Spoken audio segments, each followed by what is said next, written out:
북한에서 가장 비밀스러운 조직, 정찰총국 해커부대, 남한은행과 정부기관을 공격하던 한 해커가 어느 날 작은 USB 하나를 들고 사라졌습니다.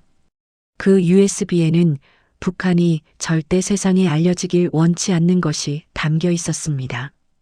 국정원 분석관들이 파일을 열자마자 얼굴이 창백해진 이유, 지금부터 들려드리겠습니다.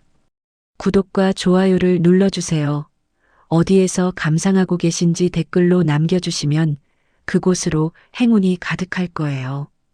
중국 선양, 어느 봄날 새벽. 저는 떨리는 손으로 허리춤에 숨긴 USB를 확인하고 숙소 문을 열었습니다. 뒤는 돌아보지 않았습니다. 돌아보면 못 갈 것 같았으니까요. 들키면 즉시 처형. 하지만 더 이상 물러설 곳이 없었습니다. 새벽 공기가 칼날처럼 차가웠어요. 숨을 내쉴 때마다 하얀 입김이 피어올랐죠. 평소처럼 출근하는 척 걸음을 옮겼지만 심장은 미친 듯이 뛰고 있었어요. 허리춤에 USB가 천근만근처럼 무겁게 느껴졌습니다. 이 작은 기계 안에 북한이 가장 두려워하는 비밀이 들어 있습니다. 골목을 빠져나가면서 뒤를 흘깃 돌아봤습니다. 아무도 없었습니다. 하지만 누군가 지켜보고 있는 것 같은 느낌을 떨칠 수 없었습니다. 걸음을 빨리 했습니다.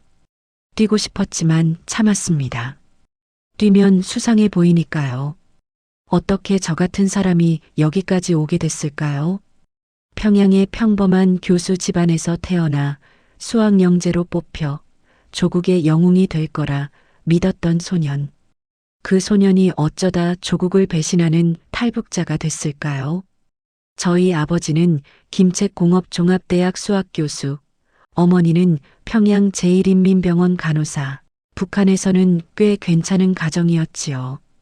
적어도 굶지는 않았으니까요. 어릴 적 기억 중 가장 선명한 건 아버지와 함께 수학 문제를 풀던 저녁 시간입니다. 준혁아, 이 문제 한번 풀어볼래? 아버지가 내미신 문제를 저는 후딱 풀어버리곤 했습니다. 그때마다 아버지 얼굴에 번지던 미소, 어머니는 조용히 웃으셨고 3살 어린 여동생은 옆에서 저를 따라 숫자를 흉내냈습니다. 10살 때 평양시 수학 경시대회에서 1등을 했습니다. 그날 아버지가 하신 말씀을 평생 잊을 수 없습니다. 준혁아, 네 재능은 하늘이 준 거다. 이걸로 조국에 보답해야 한다. 그때는 그 말이 무슨 뜻인지 몰랐습니다. 지금 생각하면 그게 저를 어둠 속으로 데려간 첫 번째 발걸음이었습니다. 2년 뒤 평양 금성제일중학교 컴퓨터 영재반에 선발되었습니다. 전국에서 수학과 과학에 뛰어난 아이들만 뽑는다는 그곳. 새벽 5시에 일어나 밤 11시까지 오직 공부. 선생님들은 늘 이렇게 말씀하셨습니다. 너희는 조국의 미래다. 미제와 남조선 괴뢰들을 물리칠 무기를 만드는 전사가 될 것이다. 그때는 그 말을 곧이곧대로 믿었습니다. 김책공업종합대학 컴퓨터공학부를 졸업하던 날 아버지는 제 손을 꼭 잡으셨습니다.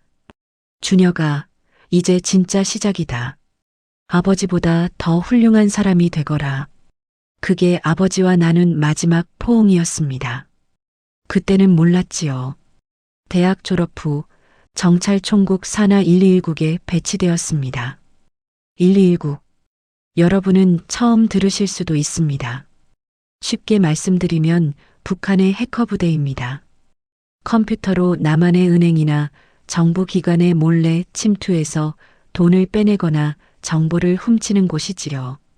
요즘 뉴스에 나오는 북한 해킹 공격, 그게 바로 우리가 하던 일이었습니다. 배치 첫날 상관이 말했습니다. 박준혁 동무, 오늘부터 동무는 적들의 심장부를 공격하는 사이버 전사다. 처음에는 가슴이 벅찼습니다. 드디어 조국에 보답할 기회가 온 것이라고 생각했으니까요. 첫 임무는 남한은행 전산망 침투였습니다. 밤새 컴퓨터 앞에 앉아 작업했습니다. 방화벽이라는 건 쉽게 말해 은행 금고의 자물쇠 같은 겁니다. 그걸 하나하나 풀어가는 거지요. 새벽 3시쯤 드디어 뚫었습니다. 화면에 남한은행의 내부 시스템이 떴을 때 심장이 터질 것 같았습니다. 해냈다. 내가 해냈어. 속으로 환호했습니다. 조국을 위해 큰 일을 해냈다고 생각했으니까요. 그런데 이상한 일이 벌어졌습니다. 고객 정보를 수집하다가 우연히 한 사람의 이메일에 들어가게 되었습니다. 50대 남성, 평범한 회사원이었습니다. 저는 정보 수집을 위해 그의 이메일을 읽기 시작했습니다. 여보, 오늘 저녁 뭐 먹을까? 민수가 삼겹살 먹고 싶다는데. 아버지, 이번 주말에 같이 등산 가요. 북한산 단풍이 예쁘대요. 형, 어머니 생신 선물 뭘로 할까? 같이 돈 모아서 좋은 거 사드리자. 가슴이 이상하게 뛰기 시작했습니다. 이 사람들이 적이라고요? 우리와 똑같이 가족 걱정하고 부모님 생신 챙기고 주말에 등산 가는 사람들이 적들의 선전이야. 다 거짓말이야. 스스로에게 그렇게 말했습니다. 하지만 이상한 감정을 떨칠 수 없었습니다. 그 뒤로 임무를 수행할 때마다 비슷한 일이 반복되었습니다. 남한 기업의 서버에 침투하면 직원들의 업무 메일을 보게 되었고 정부 기관에 들어가면 공무원들의 문서를 보게 되었습니다. 어느 날은 한 남한 대학생의 계정에 들어갔다가 그가 쓴 일기를 발견했습니다. 오늘 도서관에서 밤새 공부했다. 시험 끝나면 부모님 모시고 제주도 가고 싶다. 아버지가 요즘 허리가 안 좋으신데 걱정이다. 그 순간 평양에 있을 제 여동생 생각이 났습니다. 이 남한 대학생과 뭐가 다를까요? 똑같이 공부하고 부모님 걱정하고 미래를 꿈꾸는 젊은이일 뿐인데 해킹을 하면 할수록 남한 사람들의 삶을 들여다볼수록 그들이 우리와 다르지 않은 평범한 사람들이라는 걸 알게 되었습니다. 우리가 배운 대로라면 남조선은 미제의 식민지, 굶주리는 지옥이어야 했습니다. 그런데 제가 해킹으로 들여다본 남한은 전혀 달랐습니다.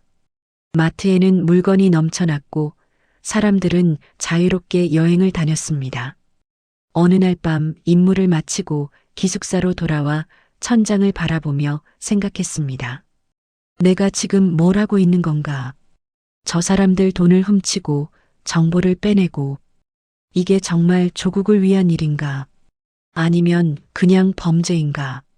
가슴 한쪽에서 무언가가 조금씩 무너져 내리고 있었습니다. 평양 본부에서 몇 년간 일한 뒤 어느 날 상관이 저를 불렀습니다. 박준혁 동무 해외 파견조로 선발되었다. 중국 선양으로 간다. 해외 파견. 북한에서 해외에 나갈 수 있는 사람은 극소수입니다. 그만큼 당에서 저를 신뢰한다는 뜻이었지요. 하지만 한편으로는 불안했습니다. 평양에 계신 어머니와 여동생을 두고 떠나야 했으니까요. 선양에 도착해서 조선무역회사라는 간판을 단 작은 사무실에 배치되었습니다. 겉으로는 평범한 무역회사 직원, 실제로는 해킹 거점을 운영하는 것이 임무. 낮에는 서류를 정리하고 밤에는 남한 전산망을 공격했습니다. 중국 생활은 북한과 완전히 달랐습니다. 거리에는 물건이 넘쳐났고 사람들은 자유롭게 돌아다녔습니다. 인터넷도 훨씬 자유로웠지요. 저는 틈틈이 한국 뉴스를 찾아보기 시작했습니다. 탈북자들의 증언 영상도 보게 되었고요. 선양 거점에는 저를 포함해 8명의 해커가 있었습니다. 모두 북한에서 선발된 엘리트들이었지요. 우리는 같은 숙소에서 생활하며 매일 밤 임무를 수행했습니다. 그 중에 김철수라는 동료가 있었습니다. 저보다 3살 많은 형이었는데 함경북도 청진 출신이었습니다. 과묵한 사람이었지만 가끔 둘이 담배를 피우며 이야기를 나누곤 했습니다. 준혁이 고향 생각 안 나? 어느 날 밤 철수 형이 물었습니다. 그럼요. 어머니랑 여동생 생각이 많이 나요. 나도 그래. 어머니가 편찮으신데 옆에서 돌봐드리지 못하니까. 철수 형은 담배 연기를 길게 내뿜으며 말했습니다. 우리가 여기서 이러고 있는 게 맞는 건지 모르겠어. 남조선 사람들 돈 훔치고 정보 빼내고 이게 진짜 조국을 위한 일일까? 아니면 그냥 도둑질일까? 저는 대답하지 못했습니다. 같은 생각을 하고 있었으니까요. 조심해, 형. 그런 말 함부로 하면 안 돼요. 알아. 그냥 너한테만 하는 말이야. 그날 이후로 철수 형과 저는 서로 속마음을 털어놓을 수 있는 유일한 사이가 되었습니다. 밤늦게까지 이야기를 나눴습니다. 북한의 현실에 대해, 우리가 하는 일에 대해, 그리고 미래에 대해. 그러던 어느 날 아침이었습니다. 출근했는데 철수 형이 보이지 않았습니다. 김철수 동무는 어디 갔습니까? 상관에게 물었더니 차갑게 대답했습니다. 본국으로 소환되었다. 동무는 신경 쓰지 말고 임무에 충실하라. 심장이 덜컥 내려앉았습니다. 본국 소환이라니. 그게 무슨 뜻인지 모를 리 없었습니다. 철수 형의 책상을 보니 개인 물건이 하나도 없었습니다. 밤사이에 모든 게 치워진 것이지요.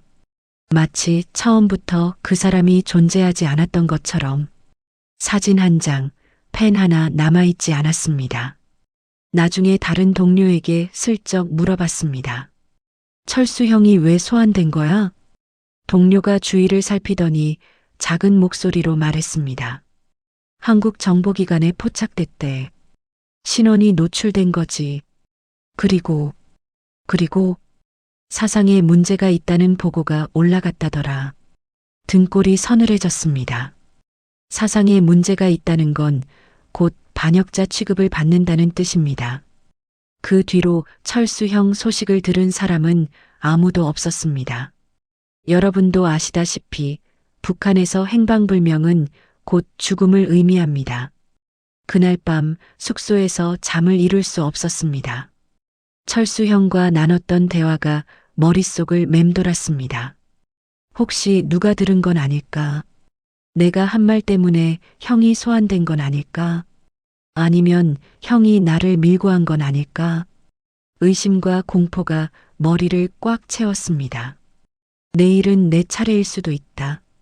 그 생각이 떠나지 않았습니다. 그날 이후로 저는 완전히 달라졌습니다. 동료들과 거리를 두기 시작했습니다. 누구도 믿을 수 없었습니다. 옆에서 같이 일하는 사람이 보이부 프락치일 수도 있었으니까요. 밤마다 문 앞에서 발소리가 들릴 때마다 심장이 멎는 것 같았습니다. 화장실 가는 동료의 발소리에도 벌떡 일어났습니다. 혹시 나를 잡으러 온 건 아닐까? 잠을 자다가도 악몽에 시달렸습니다. 검은 옷을 입은 사람들이 문을 부수고 들어와 저를 끌고 가는 꿈. 깨어나면 온몸이 땀으로 젖어 있었습니다. 식사를 해도 맛을 모르겠고 일을 해도 집중이 안 됐습니다. 동료들이 웃으며 이야기를 나눠도 저는 웃을 수가 없었습니다. 저 웃음 뒤에 무엇이 숨어 있는지 알 수 없었으니까요. 철수 형. 그 이름을 떠올릴 때마다 가슴이 조여왔습니다. 형은 지금 어디 있을까요? 살아있기는 한 걸까요? 설상가상으로 평양에서 끔찍한 소식이 날아왔습니다. 아버지가 돌아가셨다는 것. 급히 귀국 신청을 했지만 상관은 고개를 저었습니다. 지금 임무가 중요한 시기다. 귀국은 불허한다. 아버지 장례식에도 가지 못했습니다. 그 밤 선양의 작은 숙소에서 혼자 엉엉 울었습니다. 이불을 뒤집어 쓰고 소리 죽여 울면서 생각했습니다. 내가 왜 여기서 이러고 있어야 하나? 아버지 임종도 못 지키면서 대체 뭘 위해 이 짓을 하고 있는 건가? 조국을 위해서? 수령님을 위해서? 철수형처럼 어느 날 갑자기 사라질 수도 있는 처지에 가족 곁에 가지도 못하면서 어머니는 전화 너머로 울먹이셨습니다. 준혁아, 괜찮다. 아버지도 이해하실 거다. 네 임무가 중요하잖니. 어머니는 끝까지 저를 걱정하셨습니다. 그 순간 제 마음속에서 무언가가 완전히 부서져 버렸습니다. 충성심이라고 불렀던 그것이 산산조각 났습니다. 아버지가 돌아가신 뒤로 저는 완전히 달라졌습니다. 겉으로는 여전히 충실한 일꾼처럼 행동했지만 속으로는 이미 이곳을 떠날 생각뿐이었습니다. 그러던 어느 날 본국에서 새로운 임무가 하달되었습니다. 남조선 원자력연구원 전산망에 침투하라. 핵 관련 기술 자료를 확보하는 것이 목표다. 상관은 덧붙였습니다. 이 임무에 성공하면 공화국 영웅 칭호가 수여될 것이다. 하지만 실패하면 그 뒷말은 하지 않았습니다. 하지 않아도 모두가 알았으니까요. 밤새 컴퓨터 앞에 앉아 생각했습니다. 원자력 연구원, 핵 기술 자료, 이게 무슨 뜻인지 너무나 잘 알았습니다. 내가 빼낸 정보가 핵무기 개발에 쓰일 것이라는 뜻. 같은 민족을 향한 핵무기. 내 손으로 그걸 만드는데 일조하라고요? 그날 밤 결심했습니다. 더 이상은 못하겠다. 여기서 빠져나가야 한다. 하지만 맨손으로 나갈 수는 없었습니다. 남한에 가면 저를 믿어줄 사람이 있을까요? 북한 해커가 귀순하겠다고 하면 누가 믿겠습니까? 이중간첩으로 의심받을 게 뻔했습니다. 증거가 필요했습니다. 저는 몇 달에 걸쳐 조심스럽게 자료를 모으기 시작했습니다. 처음에는 무서웠습니다. 손이 떨려서 키보드를 제대로 누르지 못할 정도였지요. 자료를 복사하려면 모두가 잠든 새벽 시간을 이용해야 했습니다. 숙소에서 사무실까지는 걸어서 5분 거리였는데 그 5분이 5시간처럼 느껴졌습니다. 발소리가 너무 크게 나는 것 같아서 발끝으로 걸었습니다. 사무실에 도착해서 컴퓨터를 켜면 심장이 입 밖으로 튀어나올 것 같았습니다. 화면 불빛이 창문 밖으로 새어나가면 어쩌나, 누가 갑자기 들어오면 어쩌나. 파일을 복사하는 동안 귀를 쫑긋 세우고 있었습니다. 복도에서 발소리가 들릴 때마다 재빨리 화면을 바꿨습니다.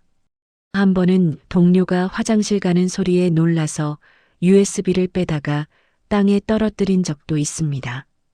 그 작은 소리가 천둥처럼 크게 들렸지요. 어떤 자료를 넣을지도 고민이었습니다. 우리 조직의 구조도 이건 반드시 필요했습니다.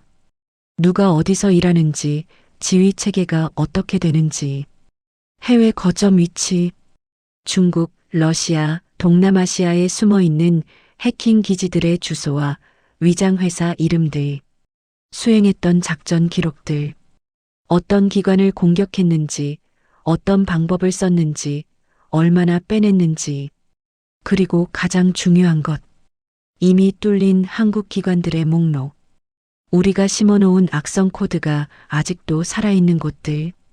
악성 코드라는 건 쉽게 말해 컴퓨터에 몰래 숨겨놓는 도청 장치 같은 겁니다. 한번 심어놓으면 우리가 원할 때 언제든 그 컴퓨터에 들어갈 수 있지요. 이 자료들을 모으는데 석 달이 걸렸습니다. 한 번에 많이 복사하면 들킬 위험이 있으니까 매일 밤 조금씩 개미가 모래알 나르듯이 한 번은 정말 들킬 뻔했습니다. 새벽 3시쯤이었을 겁니다. 사무실에서 자료를 복사하고 있는데 갑자기 문이 열렸습니다. 누구야? 동료 하나가 서 있었습니다. 잠이 안 와서 담배 피우러 나왔다는 것이었지요. 아, 나야. 잠이 안 와서 밀린 일 좀 하고 있었어. 최대한 태연하게 대답했지만 등에서 식은땀이 흘렀습니다. USB는 이미 주머니에 넣은 상태였지만 화면에는 아직 파일 목록이 떠 있었습니다. 이 시간에?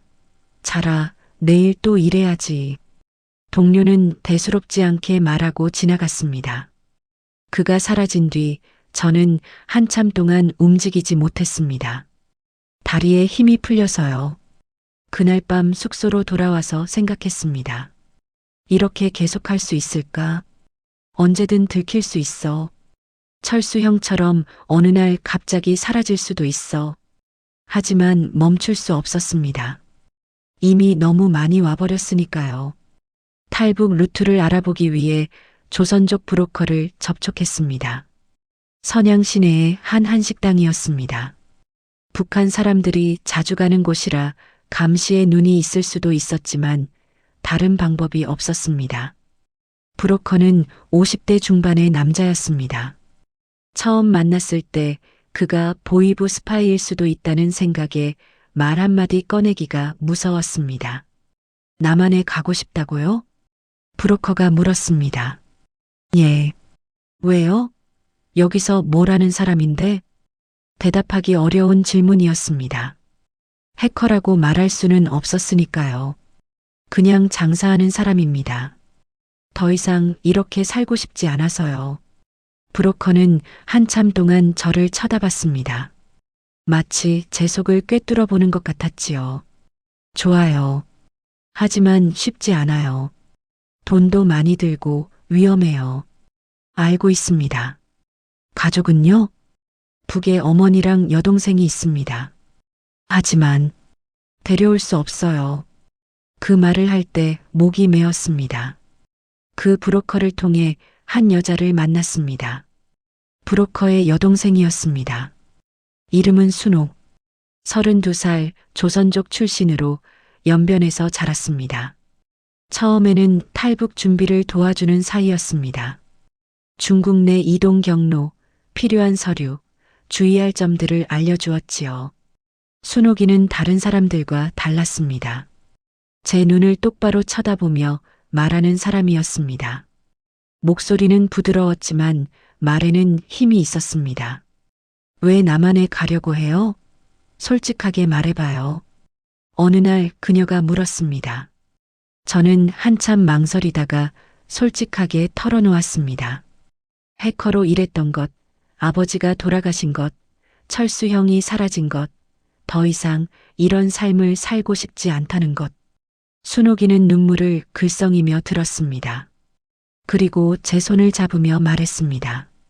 당신은 나쁜 사람이 아니에요. 나쁜 일을 시킨 사람들이 나쁜 거지. 그 한마디가 저를 무너뜨렸습니다. 태어나서 처음으로 누군가에게 용서받은 기분이었습니다. 그동안 짊어지고 있던 죄책감이 조금이나마 가벼워지는 느낌. 눈물이 앞을 가렸습니다. 그렇게 우리는 가까워졌고 사랑에 빠졌습니다. 암담한 시간 속에서 만난 한 줄기 빛 같은 사람이었습니다. 순옥이는 저와 함께 남한으로 가겠다고 했습니다. 혼자 보낼 수 없어요. 같이 가요. 위험해. 당신까지 위험해지면 안 돼. 상관없어요. 순옥이가 제 눈을 똑바로 바라보며 말했습니다. 나도 이제 혼자 살기 싫어요. 그녀의 눈을 바라보며 다짐했습니다. 이 사람만은 꼭 지켜야겠다고. 떠나기 전날 밤 평양에 전화를 걸었습니다. 어머니 목소리를 마지막으로 듣고 싶었습니다. 어머니, 건강하세요. 사랑합니다. 준혁아, 무슨 일 있니? 목소리가 왜 그래? 아무것도 아니에요. 그냥 어머니 목소리가 듣고 싶었어요. 전화를 끊고 한참을 울었습니다. 이게 마지막이 될 수도 있다는 걸 알았으니까요. 어머니와 여동생에게 무슨 일이 생길지도 공포가 저를 짓눌렀습니다. 연좌제. 가족 중 하나가 탈북하면 남은 가족이 처벌받습니다.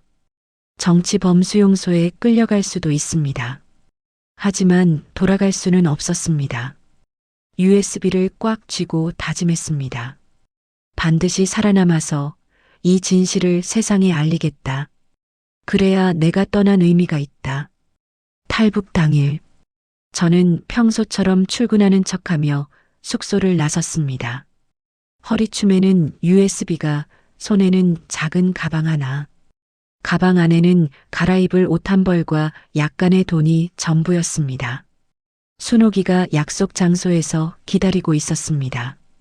그녀를 보는 순간 눈물이 날 것 같았지만 참았습니다. 아직 시작도 안 했으니까요. 준비됐어요? 응. 가자.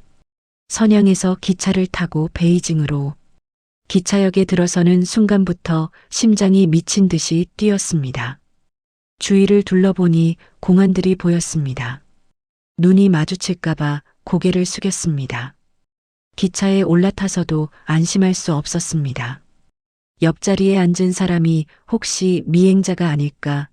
저 앞에 서 있는 사람이 보이부 요원이 아닐까? 모든 사람이 의심스러웠습니다. 순옥이가 제 손을 잡았습니다. 괜찮아요. 우리 잘 될 거예요. 그녀의 손이 따뜻했습니다. 그 온기가 아니었으면 버티지 못했을 겁니다. 베이징에서 다시 비행기로 윈난성 쿤밍으로 공항 검색대를 통과할 때가 가장 무서웠습니다. USB가 발각되면 끝이니까요. 다행히 USB는 허리춤에 숨겨놨는데 금속 탐지기에 걸리지 않았습니다. 쿤밍 공항에 내렸을 때 브로커가 기다리고 있었습니다. 직접 동행하기로 한 것이지요. 여기서부터는 걸어야 합니다. 산길로 윈난성에서 라오스 국경까지 10시간 넘게 쉬지 않고 걸었습니다. 처음 2~3시간은 괜찮았습니다. 산길이 험하긴 했지만 체력이 버텨줬습니다. 하지만 시간이 지날수록 다리가 후들거리기 시작했습니다. 순옥이는 평소에 운동을 안 해서 더 힘들어했습니다. 얼굴이 하얗게 질려 있었습니다. 조금만 더 가요. 조금만 더. 서로를 부축하며 걸었습니다. 발이 부르트고 종아리가 터질 것 같았습니다. 신발 안에 피가 고이는 게 느껴졌습니다. 중간에 쉬고 싶었지만 브로커가 허락하지 않았습니다. 멈추면 안 돼요. 날이 밝기 전에 국경을 넘어야 해요. 산길은 험했습니다. 돌부리에 걸려 넘어지기도 하고 가시덤불에 긁히기도 했습니다. 손과 팔에 피가 맺혔지만 신경 쓸 여유가 없었습니다. 한 번은 순옥이가 발을 헛디뎌 절벽 아래로 굴러떨어질 뻔했습니다. 저는 반사적으로 손을 뻗어 그녀의 팔을 잡았습니다. 간신히 구했지요. 제 손목이 삐끗하는 게 느껴졌지만 아프지 않았습니다. 아드레날린이 온몸에 퍼져 있었으니까요. 괜찮아? 응, 괜찮아요. 순옥이는 웃으려 했지만 눈에 눈물이 고여 있었습니다. 저는 그녀를 꼭 안아주었습니다. 다 왔어. 조금만 더 버텨. 국경 근처에서 가장 큰 위기가 닥쳤습니다. 꼼짝 마. 여권 내놔. 중국 공안이었습니다. 심장이 멎는 줄 알았습니다. 손발이 얼어붙었습니다. 이대로 잡히면 모든 게 끝이야. USB도 빼앗기고 북으로 송환되고 머릿속이 하얘졌습니다. 순옥이가 제 팔을 꽉 잡았습니다. 그녀의 손이 떨리고 있었습니다. 브로커가 재빨리 앞으로 나섰습니다. 그리고 공안에게 뭔가를 건넸습니다. 돈이었지요. 꽤 많은 돈. 공안과 브로커가 한참 동안 이야기를 나눴습니다. 저는 그 몇 분이 몇 시간처럼 느껴졌습니다. 공안의 표정을 살폈습니다. 인상을 찌푸리더니 고개를 끄덕이더니 다시 뭔가 따지는 것 같더니 얼마나 지났을까요? 공안은 고개를 끄덕이더니 우리를 보내주었습니다. 다리에 힘이 풀려 그 자리에 주저앉을 뻔했습니다. 순옥이가 저를 부축했습니다. 됐어요. 우리 통과했어요. 그제야 숨을 쉴 수 있었습니다. 라오스를 거쳐 태국으로 가는 길. 가장 무서웠던 건 메콩강을 건너는 순간이었습니다. 밤이었습니다. 달도 별도 없는 칠흑 같은 어둠. 강물 소리만 콸콸 들렸습니다. 강폭이 얼마나 되는지, 물살이 얼마나 센지 보이지 않았습니다. 그게 더 무서웠습니다. 작은 배 하나에 우리를 포함해 7명이 올라탔습니다. 배가 너무 작았습니다. 사람들이 타자마자 배가 물속으로 가라앉는 것 같았습니다. 물이 찰랑찰랑 뱃전을 넘어올 것 같았습니다. 절대 움직이지 마세요. 배가 뒤집힐 수 있어요. 뱃사공이 말했습니다. 노를 젓기 시작했습니다. 물살이 생각보다 세찼습니다. 배가 흔들릴 때마다 심장이 쿵쾅거렸습니다. 어둠 속에서 물소리만 크게 들렸습니다. 순옥이가 제 팔을 꽉 잡았습니다. 그녀의 손톱이 제 살에 파고들었지만 아프지 않았습니다. 무서워요. 괜찮아. 내가 잡고 있을게. 절대 놓지 않을게. 그 순간 하늘에 기도했습니다. 하느님을 믿지 않았지만 그때만큼은 간절히 빌었습니다. 제발, 제발 살려주십시오. 이 사람만은 지키게 해주십시오. 중간쯤 왔을 때 배가 크게 흔들렸습니다. 물살이 갑자기 세진 것이지요. 배가 한쪽으로 기울었습니다. 누군가가 비명을 질렀습니다. 저도 모르게 순옥이를 끌어안았습니다. 움직이지 마. 뱃사공이 소리쳤습니다. 몇 초가 몇 년처럼 느껴졌습니다. 배가 이리저리 흔들렸습니다. 물이 뱃전을 넘어 신발을 적셨습니다. 이대로 가라앉는 건 아닐까? 여기서 끝나는 건 아닐까? 배가 간신히 균형을 잡았습니다. 아무도 말하지 않았습니다. 숨소리만 거칠게 들렸습니다. 얼마나 더 지났을까요? 배가 강둑에 닿았습니다. 여기가 태국이야. 드디어 왔어. 브로커가 말했습니다. 강둑에 올라서서 뒤를 돌아보았습니다. 어둠 속에 메콩강이 흐르고 있었습니다. 방금 우리가 건너온 강. 저 강 건너편은 아직 위험한 세계. 순옥이가 제 손을 꼭 잡았습니다. 우리 살았어요. 그제야 눈물이 터져 나왔습니다. 소리 없이 흐르는 눈물을 닦으며 생각했습니다. 살았다. 우리는 살았다. 하지만 여정은 아직 끝나지 않았습니다. 태국에 도착했다고 모든 게 끝난 건 아니었습니다. 오히려 또 다른 시험이 기다리고 있었지요. 방콕에 도착해서 한국 대사관을 찾아갔습니다. 대사관 앞에 서서 심호흡을 하고 문을 두드렸습니다. 북에서 왔습니다. 대한민국으로 가고 싶습니다. 직원이 안으로 안내했습니다. 하지만 분위기가 이상했습니다. 환영받는다는 느낌이 아니었어요. 오히려 의심의 눈초리. 당신이 정찰 총국 소속이었다고요? 해커였다고? 예, 그렇습니다. 하지만 저는 진심으로 귀순하려는 것입니다. 그걸 어떻게 믿습니까? 이중간첩일 수도 있잖아요. 가슴이 철렁 내려앉았습니다.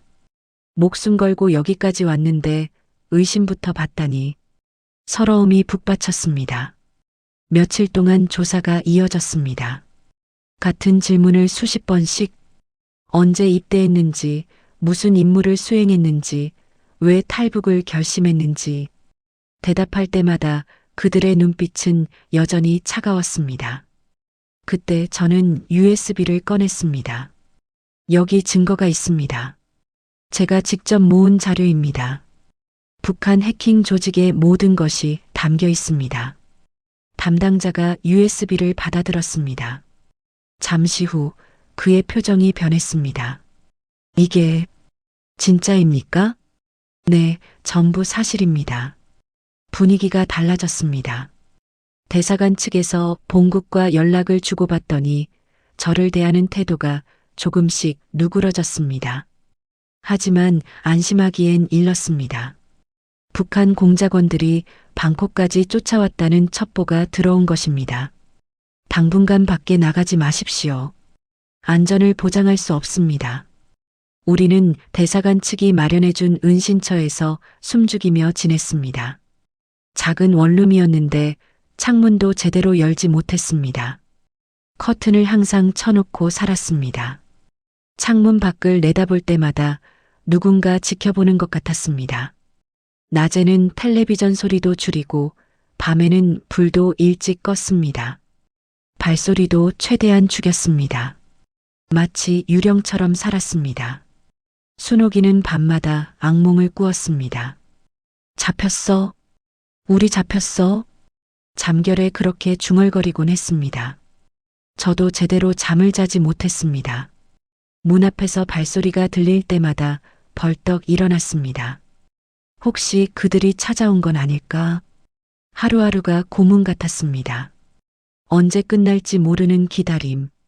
언제 들이닥칠지 모르는 위험. 그때 우리 곁을 지켜준 건 한국에서 온 선교사님들이었습니다. 힘내세요. 하나님이 함께 하십니다. 곧 좋은 소식이 있을 거예요. 선교사님이 건네준 따뜻한 국밥 한 그릇. 오랜만에 먹어보는 된장 냄새.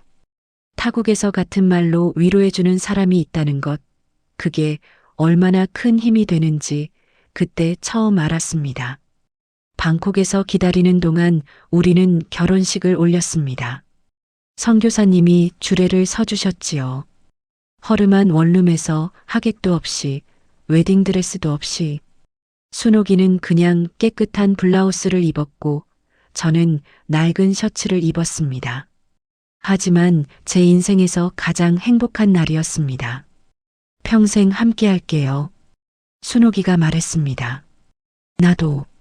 무슨 일이 있어도. 열흘쯤 지났을까요? 드디어 연락이 왔습니다. 한국행이 결정되었습니다. 내일 비행기를 탑니다.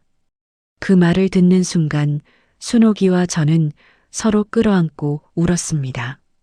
드디어 끝이 보인다. 비행기가 인천공항에 착륙했을 때 창밖을 바라보며 멍하니 앉아 있었습니다. 여기가 정말 한국인가? 꿈인가 생시인가? 활주로가 보였습니다. 건물들이 보였어요. 한글 간판이 보였죠. 눈물이 흐를 것 같았습니다. 순옥이가 제 손을 잡았어요. 여보, 우리 왔어요. 진짜 왔어요. 공항에는 국정원 직원들이 마중 나와 있었습니다. 그들은 우리를 조용히 차에 태워 어딘가로 데려갔습니다. 그때부터 본격적인 조사가 시작되었지요. 처음 며칠은 신원 확인 과정. 제가 누구인지, 정말 정찰 총국 소속이었는지, 탈북 동기가 무엇인지, 방콕에서 받은 것과 비슷한 질문들이었지만 훨씬 더 전문적이고 꼼꼼했습니다. 그리고 USB 분석이 시작되었습니다. 국정원 사이버안보센터 분석실. 저는 유리창 너머로 분석관들이 일하는 모습을 지켜보고 있었습니다. 심장이 두근거렸습니다. 내가 목숨 걸고 가져온 것들, 그게 정말 가치가 있는지 증명되는 순간이었으니까요. 담당 분석관이 USB를 컴퓨터에 꽂았습니다. 화면에 폴더 목록이 떴습니다. 첫 번째 폴더를 열었습니다. 조직 구조도. 화면에 북한 정찰총국 전체 조직도가 펼쳐졌습니다. 129, 1809, 919. 각 부서의 이름, 인원수, 지휘체계. 누가 누구 밑에서 일하는지, 각 부서가 무슨 일을 담당하는지. 분석관이 화면을 보다가 굳어졌습니다. 마우스를 잡은 손이 멈췄습니다. 두 번째 폴더를 열었습니다. 해외 거점. 중국 선양, 단둥, 상하이. 러시아 블라디보스토크. 동남아시아 여러 도시. 각 거점의 정확한 주소, 위장회사 이름, 담당자 연락처까지. 지도 위에 점들이 찍혔습니다. 북한 해커들이 숨어 있는 곳들. 세계 곳곳에 퍼져 있었습니다. 분석관이 동료를 불렀습니다. 이것 좀 와서 봐. 두 사람이 화면을 들여다보았습니다. 표정이 점점 굳어졌습니다. 세 번째 폴더를 열었습니다. 작전 기록. 은행 해킹. 국방부 전산망 침투. 기업 기술 탈취. 날짜, 대상, 방법, 피해 규모가 상세히 기록되어 있었습니다. 어떤 방법으로 침투했는지, 무엇을 빼냈는지, 그게 어디로 갔는지. 분석관들의 얼굴이 점점 창백해졌습니다. 이건 우리가 모르고 있던 건들도 있어. 네 번째 폴더를 열었습니다. 활성 악성 코드. 이게 가장 충격적인 부분이었습니다. 현재 남한 주요 기관에 심어져 있는 악성 코드 목록. 정부 부처, 금융기관, 방산업체, 에너지 기업. 그 악성 코드가 어디에 숨어 있는지, 어떻게 작동하는지 언제든 활성화할 수 있다는 것. 쉽게 말씀드리면 이런 겁니다. 도둑이 여러분 집에 몰래 들어와서 벽 안에 도청기를 숨겨놨어요. 여러분은 모르고 평범하게 생활하고 있는데 도둑은 언제든 그 도청기로 여러분 집 대화를 듣고 있는 거지요. 그런 도청기가 남한 주요 기관 수십 곳에 심어져 있었던 겁니다. 그리고 북한은 원하면 언제든 그 도청기를 켤 수 있었습니다. 분석관 한 명이 의자에서 벌떡 일어났습니다. 이건 국가 비상사태 아닌가? 다른 분석관이 저를 돌아보았습니다. 이게 다 사실입니까? 네. 전부 제가 직접 확인한 겁니다. 그가 전화기를 들었습니다. 손이 떨리는 게 보였습니다. 국장님, 지금 바로 오셔야 할 것 같습니다. 아니, 지금 당장이요. 30분 뒤 분석실에 사람들이 몰려들었습니다. 고위 간부들, 기술 전문가들, 모두 화면을 보며 말을 잃었습니다. 여기 나온 기관들, 우리가 모르고 있던 곳도 있습니다. 이건 국가 안보에 심각한 위협입니다. 지금 당장 전수조사에 들어가야 합니다. 언론에 알려지면 안 됩니다. 패닉이 일어날 수 있어요. 회의실에서 긴급회의가 열렸습니다. 전화가 쉴 새 없이 오갔습니다. 밤새 불이 꺼지지 않았습니다. 저는 복도 의자에 앉아 그 모습을 지켜보았습니다. 분주하게 움직이는 사람들, 긴장된 표정들, 전화 통화 소리, 그 모습을 보면서 생각했습니다. 내가 한 일이 헛되지 않았구나. 철수 형, 형이 던진 질문 기억나요? 이게 진짜 조국을 위한 일일까? 아니면 그냥 도둑질일까? 이제 저는 대답할 수 있을 것 같습니다. 그때 우리가 한 건 도둑질이었어요, 형. 하지만 지금 제가 한 건, 이건 진짜 의미 있는 일이에요. 며칠 뒤 고위 간부로 보이는 사람이 저를 찾아왔습니다. 박준혁 씨, 그가 제 손을 잡았습니다. 당신이 가져온 정보 덕분에 우리가 몰랐던 많은 것들을 알게 되었습니다. 솔직히 말씀드리면 이 정보가 없었으면 큰일 날 뻔했습니다. 대한민국을 위해 정말 큰 기여를 하셨습니다. 그 말을 듣는 순간 눈물이 핑 돌았습니다. 감사합니다.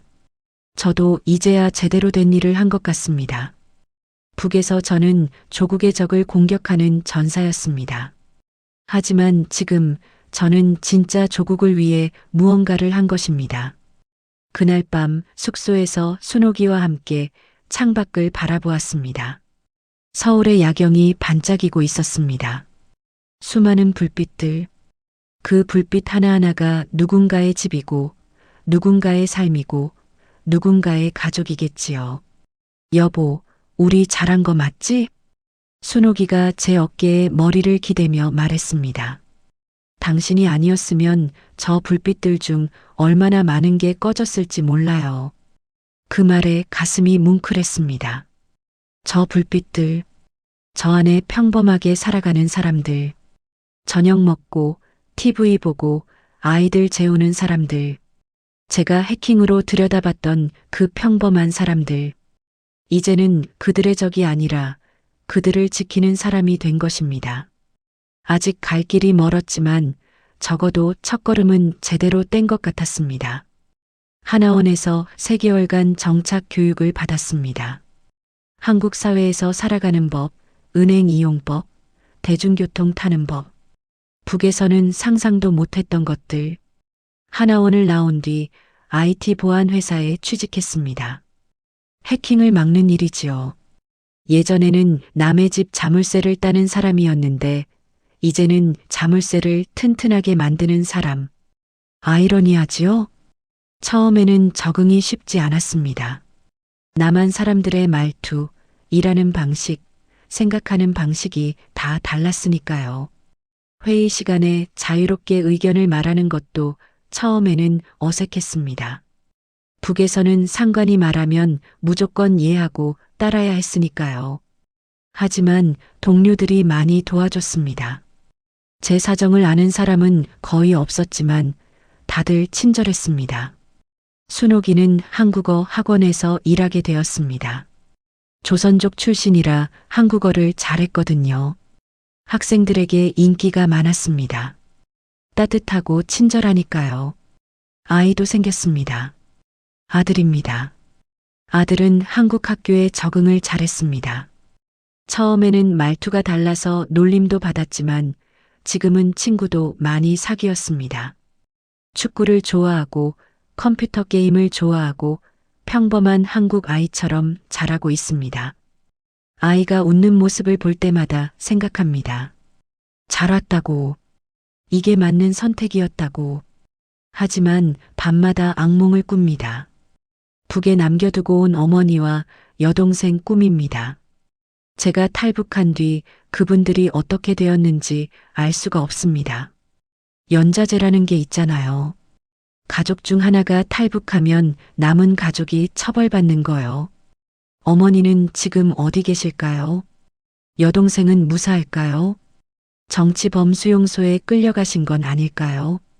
그 생각을 하면 가슴이 찢어지는 것 같습니다. 가끔 한강변에 나가 북쪽 하늘을 바라봅니다. 같은 하늘인데 저 너머에는 다른 세상이 있지요. 제 어머니가 계신 곳, 제 고향이 있는 곳, 철수 형 생각도 납니다. 그날 밤 담배 피우며 나눴던 대화. 이게 진짜 조국을 위한 일일까? 아니면 그냥 도둑질일까? 형은 그 질문에 답을 찾지 못하고 사라졌습니다. 저는 운이 좋아서 여기까지 왔습니다. 미안합니다, 형. 나만 살겠다고 도망쳐서. 형 덕분에 저는 눈을 뜰 수 있었어요. 형이 던진 그 질문이 저를 여기까지 데려왔어요. 언젠가 통일이 되면 형 무덤이라도 찾아가고 싶습니다. 여러분, 저는 이제 자유롭게 살고 있습니다. 하고 싶은 말을 하고 가고 싶은 곳에 갈 수 있습니다. 하지만 통일이 되기 전까지는 진정한 자유가 아닙니다. 제가 이 이야기를 하는 이유가 있습니다.